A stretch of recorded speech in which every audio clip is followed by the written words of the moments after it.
Can you spot the huge problem I have with the deck in my garden? That's right, it's the hot tub. It is too big for this deck and it hangs over the edge, and that is not ideal. So I recently set myself the challenge of rebuilding this deck from scratch so that it fits. I did actually build this original deck, but I didn't build it for the hot tub, which is why it's ended up too small, and now I'm going to fix it.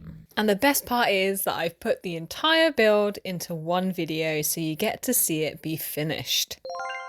Oh, so satisfying. Day one of any project is clearing the space, and so the first thing I did was take all of the water out of my hot tub. I was really hoping that I could use this to water my plants, but it was still full of chlorine, and so I couldn't. It had to go down the drain. It takes a surprising amount of time for this water to empty out. It was about 50 minutes in the end. Those fun-coloured foam squares are actually to keep the heat in. It insulates the hot tub from the cold air coming up from the deck. You can buy a specialist one which comes with the brand name of the hot tub, but I'm a bit cheaper than that, so I bought something a bit less expensive. So this was when the hard work really started. I didn't want to catch myself with any nails, so I stuck some gloves on. I tried to unscrew the decking and realised that I had screwed the screws in far too far so that it wasn't possible for me to get the majority of them out. So I had to rip the decking off of the top, leaving the screws still in the decking. This was so much hard work. When I built this deck, I was really worried that I had created a deck that wasn't very strong, that it wouldn't hold the hot tub that I decided to put on there. Turns out it was impossible to break apart and pretty robustly built. It's a bit long. I even had to break out my electric saw so that I could remove some of the frame. The blade I had in there was too long, so I've picked up this smaller one, checked that it was also designed for wood, and you can just insert it into the top of a tool, and there's usually a clip that keeps it in place. Give it a little wiggle and make sure it's in there safely. The great thing about an electric saw is that you can trade out the blade and use it on other materials like metal. You don't necessarily need an electric saw for a job like this. You could just do this with a hand saw. It's just a little bit faster since I have it to hand. But rest assured, there is nearly always an inexpensive hand tool that you can use in place of a power tool. It might just take a little bit longer, and that's okay. Taking out this frame was really tough, so when I get to this point that I could just pull this entire bit out, I felt really accomplished. A bit later on, I'll break this down and this will eventually go into firewood. So I have a little secret, which is that I actually filmed this content a couple of months ago. So I've already burned the wood. I did it last night. It was fun. Going to put those paving slabs aside because I intend to reuse those later. I don't think I can get away with reusing that black weed cover though, because that was quite weathered. There we go. Oh, that was effort. As you can see, some of the tools that I used were my feet, which came in handy quite a lot. But back to the weed covering. I have loads of rats that were living underneath here, so they'd bitten through all of that anyway, so it was falling to pieces. I need some slightly more robust landscaping fabric to do this job, I think. Probably the most challenging part of dismantling this entire deck was getting these posts out, because they are set in postcrete. I'd also screwed this post to the wall for security because this was holding up my hammock, but I encountered some problems. I changed out this blade again for one that works with metal. It's a metal blade.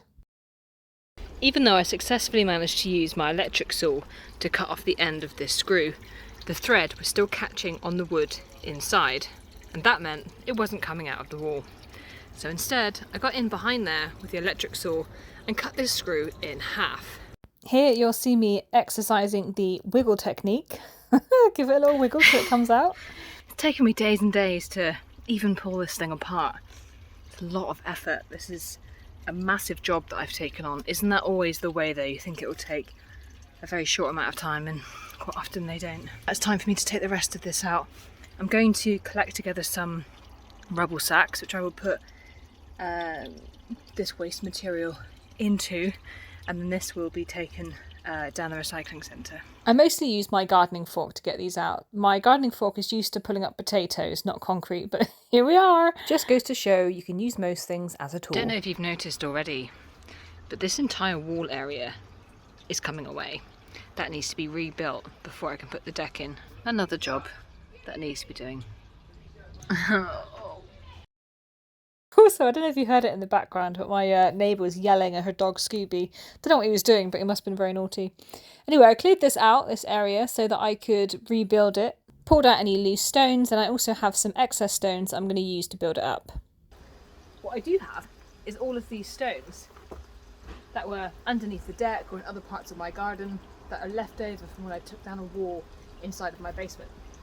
I'm not going to make this a perfect wall, because if you were building a wall you would dig down and install some proper footings, but because this is just a decorative wall, it's not supporting anything.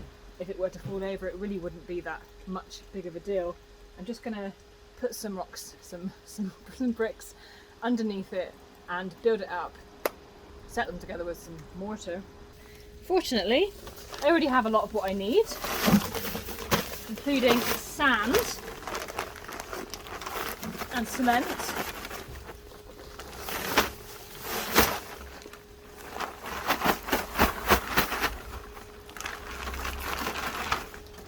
It's probably a bit too much sand for what I'm making. I don't want this to dry out whilst I'm working because it's so hot today. Let's go with that. See what happens. The back of this tells us how much of each material we need to put in, depending on what we're making. We are going to be making mortar, which consists of 1 part cement, 5 parts building sand. You can also make it with lime. I'm not making it with lime because I don't necessarily need this to be breathable. I do have some lime. Or you could. This is often used for making concrete. And the difference between mortar and concrete is that concrete has aggregate in it. So that will be stones that will increase the strength of the concrete. Looks like my cement has dried out slightly in the bag, and it's got all of these lumps that I'm going to have to remove. It's not ideal. This cement's a little bit old. This is why materials like cement often have an expiry date, because they very slowly pick up moisture from the atmosphere. That's why you saw all of those chunks, because they're just solidifying with the moisture from the air over time.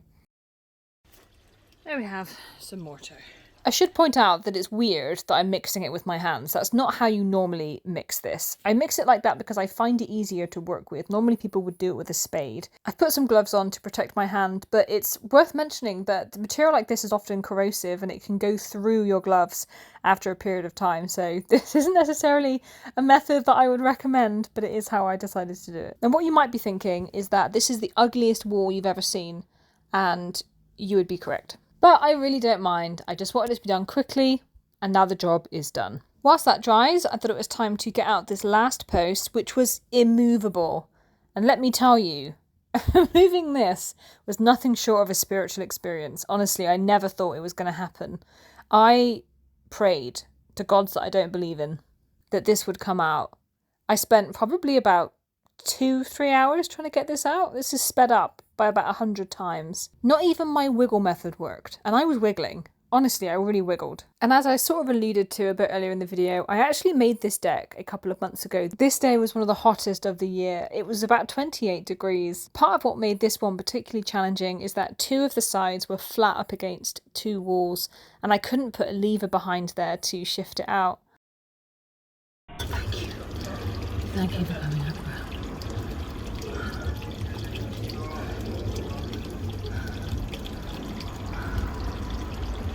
I need a different job. Honestly, there were times when I thought about quitting, selling my house and just moving to a different country. But that does now mean that all 4 posts have been removed, and so this whole area is ready for me to start to install the new deck.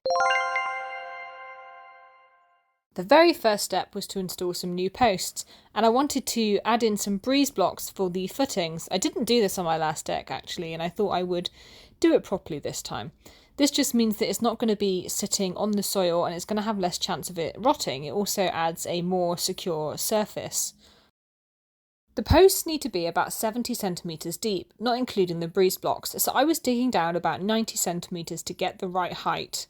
I also needed to consider that my ground was slightly sloping. This post over here is quite a lot higher. The ground is quite a lot higher here than it is over there. So I've stuck this breeze block in place to try and work out what the correct height will be. And that tells me that about there is where I'm going to need to screw into this post for it to be level. To be able to install these posts, I need to work out how far away from the wall I need to set them. Now that I know how thick this piece of decking is with these supporting beams, that is 7 centimetres I think, I can tell how far this post needs to be away from the wall, because it needs to be 7 centimetres plus a half an inch. I'm mixing my metrics just to make it even more challenging. With the posts propped in their final position, I was able to use this set square to draw on the post where I was going to need to add these beams. The reason I need to do that is because I have to screw these in before I set the posts in place because they're so close to the wall. 189, that's how much I need to cut this. Let's measure it up. I cut down the beam that would go at the very back of the decking, using my new miter saw, which is the most recent addition to my toolbox, and I love it. I'm now going to introduce you to what I call the mid-project tidy. When you get to a point in your project that you cannot move, you're tripping over things, you're losing things, you cannot find the tools you need, that's when I stop what I'm doing on the entirety of my project and I just tidy up. I get rid of stuff. Here I did like a little bit of sneaky washing. I cut down all of the pieces of wood and I stuck them into bags to burn them later and sorted through my shed, because if there's more space in here then I have more space to put all of my bits and bobs that are hanging out in the rest of my garden. I keep lots of spare wood in here that I might use one day. You know, the just in case, the stuff that you never actually use, but you never know, you might use it. You don't want to throw it away, it's good wood. So this is the beam that I've just cut down, and to make this part of the job even more challenging, I need to add a slight gradient. The decking needs to have a slope, because otherwise the water would just pool on the top, which is the problem that I had when I made the first one. While the posts were in the hole, I was able to mark where the beam needed to be attached, and then I lowered the beam by 0.5 centimetres as I estimated that would give me the gradient that I needed. And putting this back in the hole with just one set of hands, really challenging. This is definitely a two-person job, but you know, I do the best that I can. So here's the thing, I didn't just pick any old width willy-nilly. I calculated how wide 14 boards were and added on 0.5 centimetres in between each board to work out how wide it needed to be.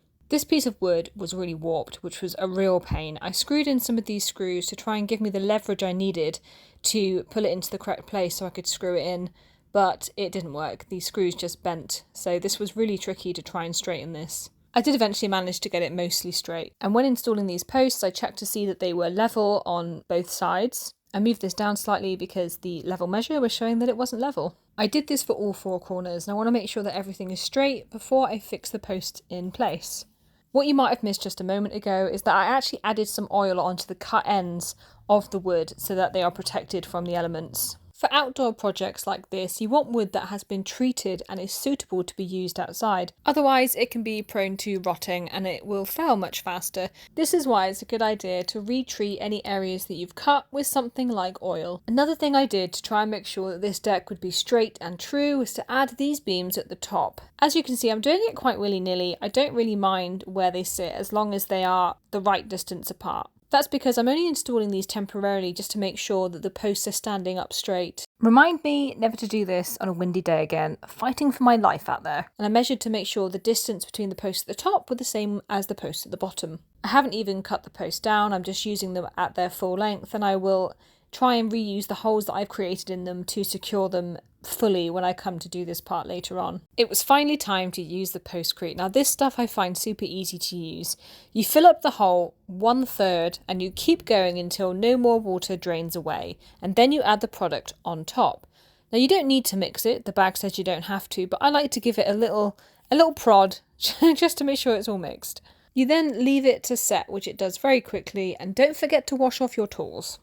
And yes, I've learned the hard way with that before. I've just added some weed covering to the floor to stop any weeds coming up. But I'm also going to put back the slabs that I took up before to keep this down and stop it coming up. I just used some tent pegs and this mallet. For goodness sake.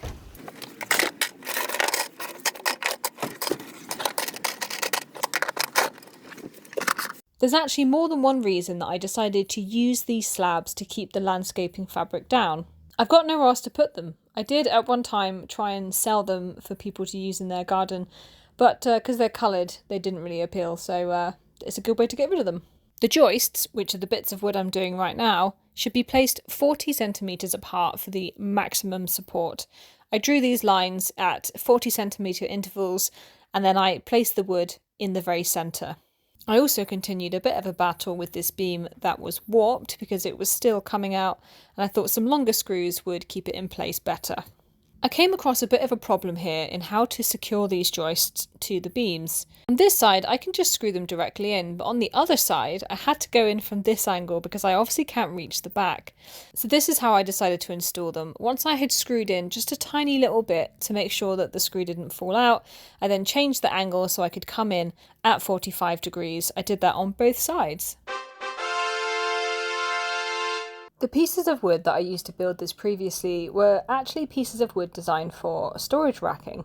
I had some left over from a previous project and I wanted to find an inexpensive way to build my deck, and that's why I used it. But it wasn't the right material like this treated wood. This was me just testing out to see how safe and secure it was. It's a little bit wobbly, so I've actually added some breeze blocks underneath to give it some extra stability so it's not going to dip. These pieces of wood that I'm adding at the moment are called noggins, which we can all agree is a super weird name, but you add them staggered, as I'm doing here, so that you're able to go in and screw in the screws, which you wouldn't be able to do if they were all lined up together. You'll want these to be no more than 1.2 metres apart, or 120 centimetres, but you can also put them a little bit closer together like this.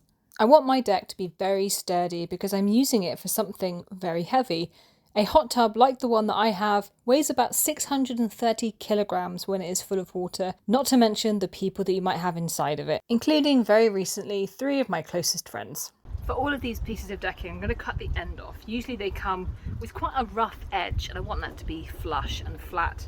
They're not always 100% 90 degrees from the other angle either, so that's another good reason to just chop off the end. And here we have the finished end.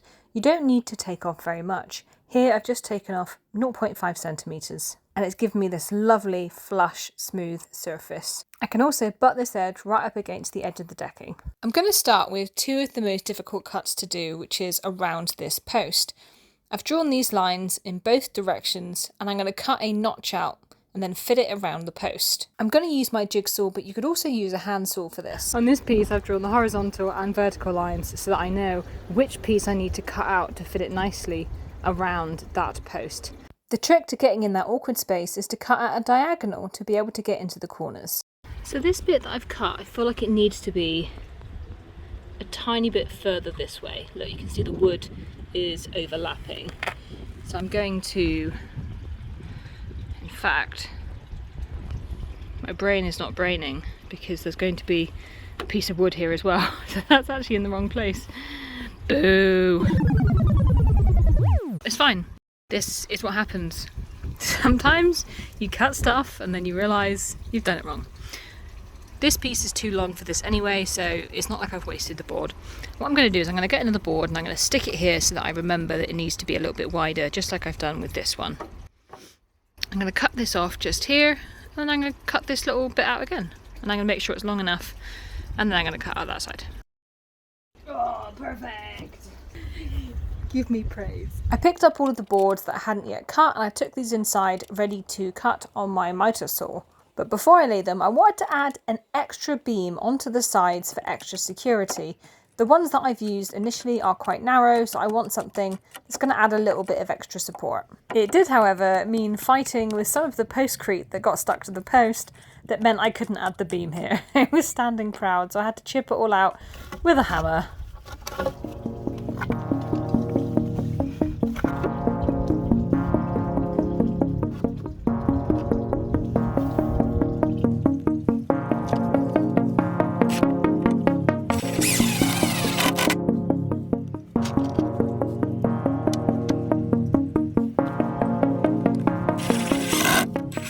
If I'd have thought about it beforehand, I might have staggered these pieces of wood so they weren't all sitting and lying in the same direction. That would have made it a little bit more secure. I added a larger long screw directly into the top. I drew a pilot hole for this so there's some space for the screw to go in, and used my boot as a bit of a counterweight to make sure that it goes in properly before realising I had the wrong drill bit. Oh, typical. I added the pieces of deck that I'm going to use for the outside. I actually turned these round to their more decorative side, and I made myself this handy little tool which you can put in between the boards and get a consistent distance in between them every single time. You just push it up against there and then you can screw the sides in. I then got to work cutting down all of the boards. There was 14 in total to cut, so this took me a little bit of time to get right. But luckily they need to be all the same length, so it didn't matter which order I put them in. And then was the fun challenge to make sure that these boards were all in the right place and all the right distance apart from each other. To do this, I decided to place a board on the right hand side, and I used that as a guide to butt up these decking boards against it so they were all in the right position without me having to put much effort into it. I did regret this a little bit later, and I will show you why. But here I had already pre-drilled the holes. I did 2 in each side, and then I stuck the screws in ready and then did them all at once. Next up, it was time to take down these posts at the top that I used previously to stabilise everything and cut them down and install them properly, which is just what I did. Well, not totally correctly, because I just installed them with one singular screw, and that was partly because I was doing this decking project with a company that I was working with, and so I had to get it ready for a photo shoot. So I need to make sure it looked good, even though there was a couple of bits left for me to do. You also just saw me chop off the top of the post with my electric saw and my circular saw, dressed everything up, and then it was ready for my photo shoot. And I came back about a week later for the next phase. See what's in here. Oh, look at all of that. During that week it had rained heavily and the lid of this was off, and so it filled up with quite a bit of water that I had to empty again.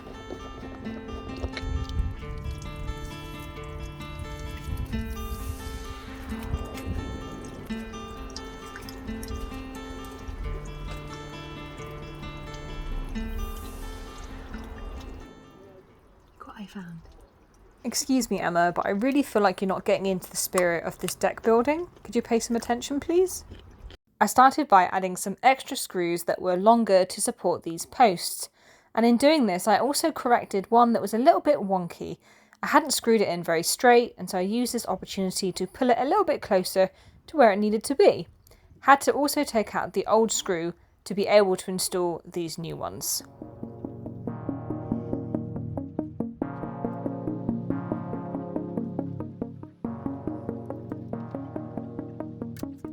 I'm not gonna lie, this was very fiddly. Had to try and hold it together with one hand while screwing in with the other. It's also above my head. It's really hard to work above your head.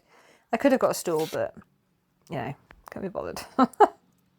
Oh dear.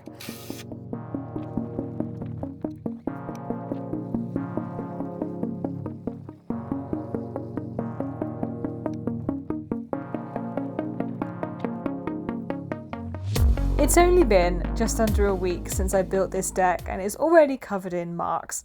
Some delivered by the birds, others by the hot tub, some from my sandals, and some I drew on in pencil. So I need to remove all of these marks before I seal this deck with oil. That's my next task.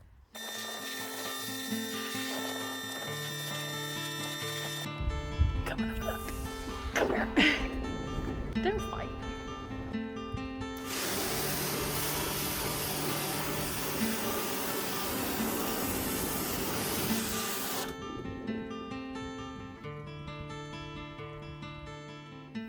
That's going to take a little time to dry, and the middle part is going to take even longer to dry because that's been sat underneath the hot tub while it was draining, so lots of water has been allowed to seep under there and get a little bit further into the wood, so it will take a little bit longer to dry. But whilst that is drying, I'm going to take off my slippers. Could you not? It's because I don't want to get more dirt on the deck. Catching the far end of that one. Please stay. I'm only going up to the inside of this one. I measured the width of the deck and I divided that by the number of pergola beams that I had. I want them to be an equal distance apart. I then cut out a small notch on either side of the beam so that it would slot onto the top of the deck. Here you can see I've indicated which part I'll be cutting out with that X. An X tells you which part is the dead space, which part you're not going to need, and it helps you work out which side of the line you saw on. Like I'm doing here, I'm sawing on the inside of the line. That means I don't lose any of the measurement. I am again using the method of coming in at a diagonal angle and then straightening out to be able to get that flat cut inside. This one was quite small, so it was very tricky. But do persist and you'll get it done. Okay. Now we see if it fits or not. I don't want this to hurt my feelings. Oh my goodness, I hope this fits. I don't know what I'll do if this doesn't fit. I don't have any more of these pieces of wood. I can't cut out any more. Well, I mean, this is all a trick because obviously I filmed this. I already know that it fits. Got ya.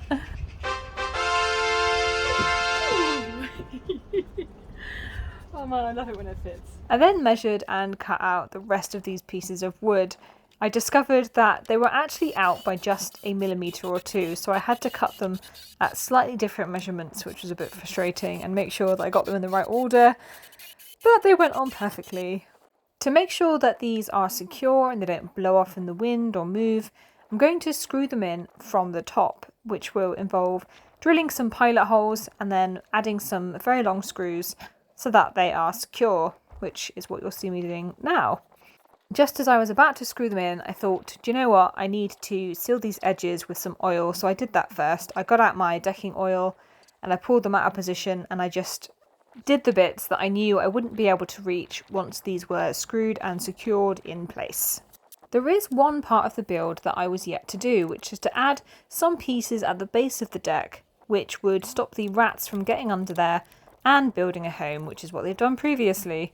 So I did that, and then I got to doing the fun bit of oiling the deck. I do find this quite fun. It's very therapeutic. The layer that you put on there only needs to be quite thin, and I'm adding it on with a little roller because I find that convenient, but you can also add it on with like just a pad on the end of a stick or a cloth. I unscrewed all of the screws, but I didn't take them out fully because I thought, do you know what, I can probably work around them. But it's only once I finished oiling the top that I record I'm going to have to turn these over and oil underneath them, so that was a complete waste of my time. And I ended up taking out all of those screws anyway after I struggled to work around them. Silly. Once the top was dry, I then turned these over so that I could seal the bottoms as well.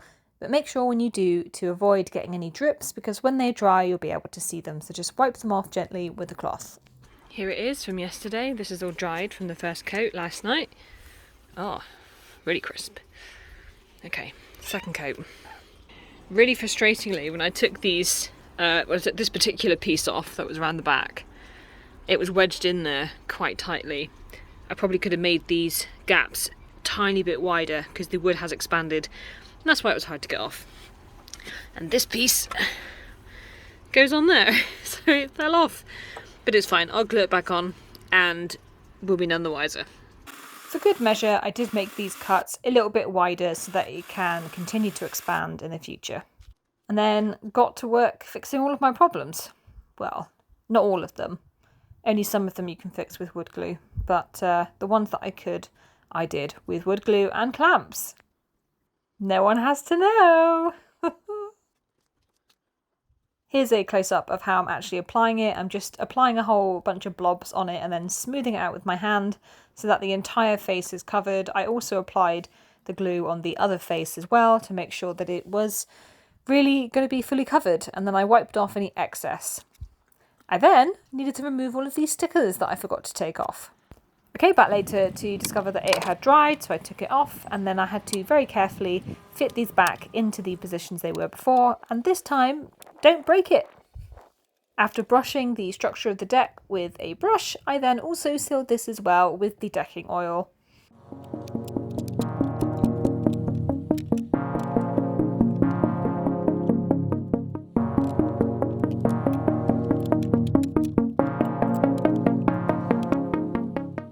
I wanted to make things a little bit easier for myself by adding some pieces of string on top of the deck that I could use to guide where the screws needed to go in. But as it happens, I could still see through the little gaps in between them, and from there I could work out where the screws needed to go, so that ended up not actually being that helpful after all, but it was worth a go. Things were going so well, and then this happened. think this drill bit just got a little bit too hot from all of the continuous work, so I just had to replace it with another bit. So there we have the last part of the build. And just as I was finishing up, I noticed there was one more thing that I had to do. For some reason, the piece of wood that was attached to here randomly fell off yesterday. No idea why. It must have just been a little bit loose. So I have saved it and I'm going to glue it back on.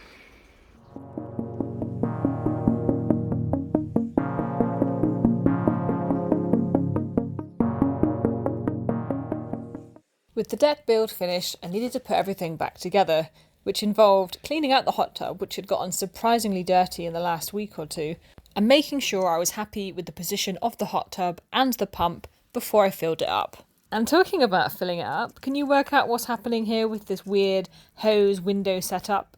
This was the only way I could really work out how to fill it, because I wanted to fill it up with water that was already warm so that the hot tub wouldn't have to warm it from scratch. I didn't have a hose pipe that was long enough, so I had to insert it into this cable protector.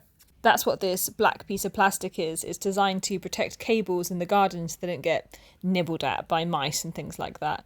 It goes up through the window, and then I created a siphon in my sink so that the water would be drawn from the sink, keep the tap on, and it continuously draws it.